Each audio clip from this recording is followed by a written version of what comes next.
In many wars, most of them really, you can find humans. They are quick, nimble, precise, and merciless. They dart around the battlefield or in the rear lines, scrambling like mad as they search for the wounded. Then they pounce. You can scream all you like, beg them to stop, to put you out of your misery. But they'll simply ignore it as they get to their grim task, leaving you to stare helplessly at the white circle surrounding two intertwined red snakes. When asked how they could hear a victim begging for death and yet not relent, and even make the pain worse, I remember hearing one say, "You have to remember the 3 Ps. Pain is the patient's problem." Yes, in most every war you will find humans running around the battlefields, healing the wounded. They don't care about your species, your rank, nor even which side of the war you are on. A Hgna screamer, or a Ylrandra soldier, an Iltrin general, or bhynurian prisoner conscript. If they are injured, a human will spare no effort in trying to save them. And they're good at it too. Not that there aren't others in the galaxy whose medical advancements aren't almost as good. However, these factions treat them as closely guarded secrets, while the humans share their knowledge openly. They practically train entire armies, arming them with the best medical equipment they have, before letting them go where they will to do what they can. Then came the war between my people, the Relstari, and the Tergavans. Like always, humans were there, though you could tell they were a little more tense. The Tergavans have always held the humans, and their way of healing others, in contempt. To come onto the battlefield and not fight was, as they saw it, nothing but cowardice. They refused to allow humans within their ranks, and while the Tergavans officially honored intergalactic law and did not target the healers, somehow human deaths resulting from collateral damage were always much higher whenever their armies took the field. In our conflict, this seemed even more the case. It was as though the Tergavans were going out of their way to ensure human casualties, and grumblings among the prisoners we captured claimed that humans were secretly aiding us in the war, that the healers were fighting alongside us. It was nonsense, of course. While you could say that it was technically true, they were only beside us in the role of healers, not as warriors. Yet the grumblings persisted.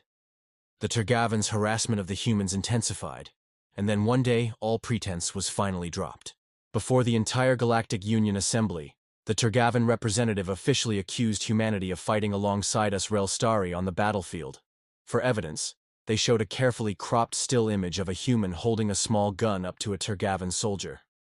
They barely showed it for a minute before switching to a picture of the same soldier laying on a slab, a hole in his head that they claimed came from the human's weapon. None believed it. Mind you, it wasn't that they were shocked. They literally didn't believe it. We were simply too familiar with the Tergavan propaganda, their carefully edited evidence. Even if the human had shot the Tergavan, it was likely in self-defense. While the image of the healer had only been shown briefly, and even that had been carefully edited, it was enough for many to note that he looked pained. That the picture of the slain Tergavan wasn't from the same area also aroused suspicion. However, whether anyone believed it or not was ultimately irrelevant. The Tergavan had their excuse now, and swore that all humans encountered on the battlefield would be treated as enemy combatants acting in violation of intergalactic law. The human ambassador protested, as did others, but the Tergavan representative had said all he had come to say, and simply left.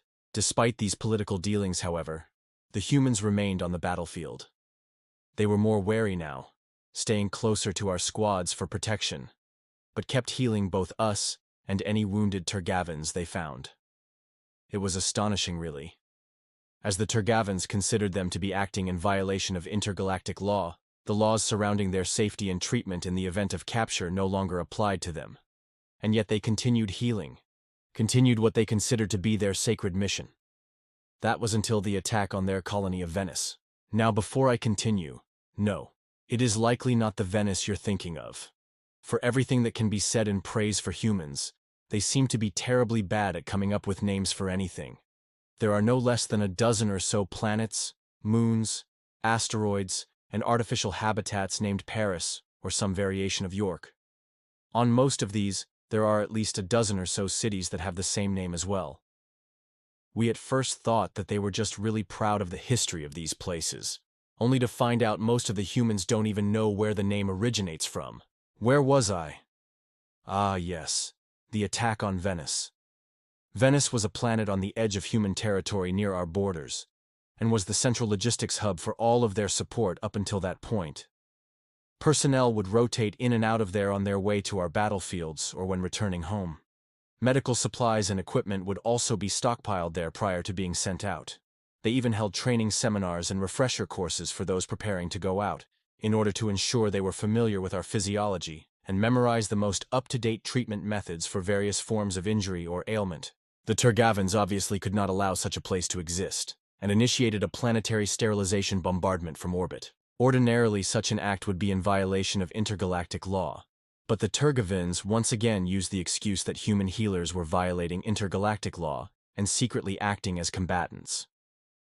They then claimed that Venice was being used to train them, as well as secretly smuggle weapons and materials to us, and as a result, the colony was likewise no longer protected by intergalactic law. This gave them the excuse they wanted, allowing them free rein to do as they wished. Upon learning of the decimation of Venice, the human ambassador was apoplectic. Even in all of his righteous fury, however, he begged for the Assembly to be the one to act, to come together as a united force to punish the Tergavans. Indeed, there were no doubt many who wanted to, for while Venice was technically within humanity's borders, it would be wrong to call the colony a human world. They accepted other species without reservation, whether for trade or training, labor or services, or simply to visit. Humans had long since lost the place of the majority species on the planet. It's doubtful they were even the plurality. Had it been anyone else, those other species would have quickly rallied to punish the offender. However, it was the Tergavans. While they weren't necessarily the most powerful military force in the galaxy, their tech was good enough, and they had a great many numbers. They couldn't rival the Volban or Hgna swarms. Who could? But their troops were much better trained and equipped than those literal meat waves, though used in a not too dissimilar manner, if one was being honest. Their underhanded methods also frightened the other races into silence. Not just the destruction of Venice either. Even my people fell victim to their machinations. We had the foresight to openly declare war on the Tergavans in front of the Assembly before they initiated their attack, preventing them from trying to frame us as a rogue entity. Though this also had the effect of technically making us the aggressors in the conflict, officially at least, greatly restricting what aid others could offer. It was this carefully manipulated maneuver that had allowed them to act against humanity as they had. So the human ambassador, for all his righteous fury, could do little more than beg and plead before an assembly too scared to do little more than mildly reprimand the Tergavan representative. He seemed saddened by this, but not surprised. I still remember watching the broadcast and the words he spoke next. I suspect I shall remember them until my dying day. Very well. I want this assembly to know. Humanity does not hold anyone else accountable. We shall not blame you for your inertia. What comes next is not your fault, but we will see justice done. I had watched this while in my hospital bed, having been wounded in my last rotation. Quite by coincidence, my doctor was a human. I would later learn she had received a recall order to return to their borders, as their safety in other territories could not be guaranteed, and yet refused. She was in my room as the broadcast played, and had seemed troubled by it. Indeed, humans were known healers, not warriors. It wasn't their lack of claws or scales, nor their somewhat small stature that made them so, but their lack of soldiers and warships. How could she not be concerned? Her people were diving headlong into a war they seemed ill-prepared to fight. "How did you get so good at healing?" I asked, trying to lighten the atmosphere a bit, take her mind away from the news. "Lots of training." She responded simply, turning her attention to a device that held my medical history. "I know a lot of others simply get a neural implant and have it downloaded into their brain, but I feel like you miss the heart of the knowledge if you do it that way. Our medical board seems to agree. They require us to prove our knowledge and skills even when our implants are offline." "Must work," I responded. "You humans are the best healers in the galaxy." "We've had lots of practice," she replied, and I noticed her tone seemed a bit downcast. Yeah. There are quite a lot of wars in the galaxy, aren't there?" She flashed a melancholy smile at me as she turned towards the screen, a banner announcing, "Humanity declares war on Tergavans," scrolling across it. "Long before that, I fear." I didn't understand what she meant. I soon would. The war ended before I was cleared to return to active duty. Not because my injuries were so severe. It only took me a handful of months before I was arguably in better shape than I had ever been.